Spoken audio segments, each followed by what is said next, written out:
In the name of Allah, the most merciful, the most compassionate. Allah has surely heard the words of her who contends with you concerning her husband and complains to Allah. Allah hears what both of you say. Verily, Allah is all-hearing, all-seeing.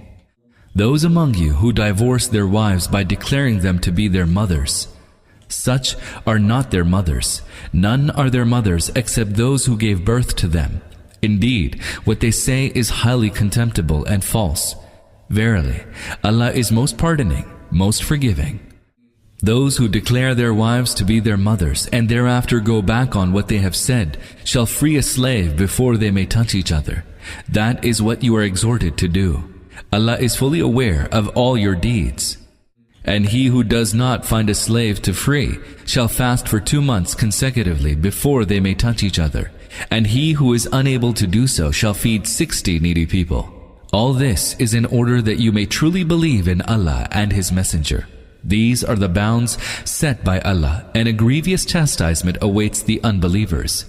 Verily, those who oppose Allah and His Messenger shall be brought low, even as those before them were brought low. Surely, we have sent down clear signs, and a humiliating chastisement awaits the unbelievers.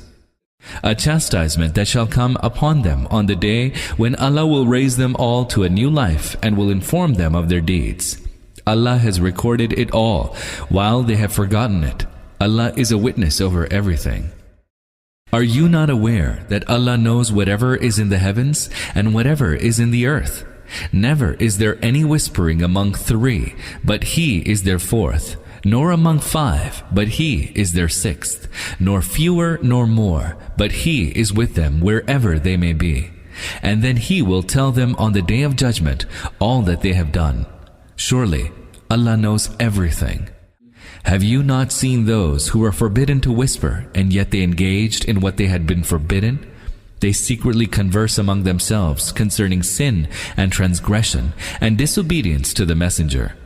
And when they come to you, they greet you in a manner that Allah does not greet you, and say to themselves, why does Allah not chastise us for these utterances of ours?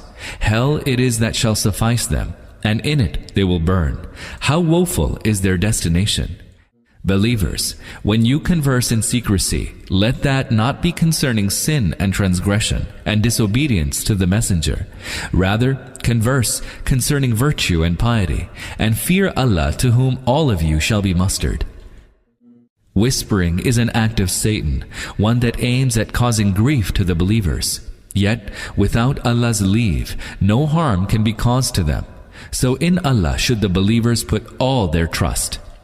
Believers, when you are told, make room for one another in your assemblies, then make room. Allah will bestow amplitude on you. And when it is said, rise up, then rise up. Allah will raise to high ranks those of you who believe and are endowed with knowledge. Allah is well aware of all that you do. Believers, when you come to the Messenger for private consultation, offer some charity before your consultation with him.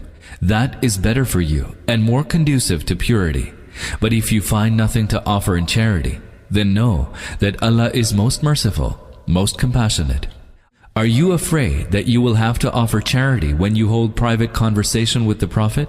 But if you are unable to do so, and Allah pardons you, then establish prayer and pay zakah, and obey Allah and His Messenger. Allah is well aware of all that you do. Do you not see those who took for friends a people whom Allah is wroth with? They neither belong to you, nor you to them. They swear to a falsehood, and they do so knowingly. Allah has prepared for them a grievous chastisement. Indeed, evil are the acts in which they are engaged. They have taken their oaths as a shield by means of which they hinder people from the way of Allah. Theirs shall be a humiliating chastisement. Neither their possessions nor their offspring will be of any avail to them against Allah. They are the people of the fire, therein they shall abide. On the day when Allah will raise them all from the dead, they will swear before Him as they swear before you today, thinking that this will avail them. Behold, they are utter liars. Satan has gained mastery over them and has made them neglect remembering Allah. They are the party of Satan. Behold, the party of Satan will be the losers. Verily, those who oppose Allah and His Messenger will be among the most abject beings. Allah has written, surely I will prevail, I and my messengers. Verily, Allah is most strong, most mighty. You shall not find a people who believe in Allah and the last day befriending those who oppose Allah and His Messenger, even though they be their fathers or their sons, or their brothers or their kindred. He has inscribed faith in their hearts and has strengthened them with a spirit from Him, and He shall make them enter gardens beneath which rivers flow. Therein they shall abide. Allah is well pleased with them, and they are well pleased with Him. They belong to Allah's party. Verily, Allah's party shall prosper.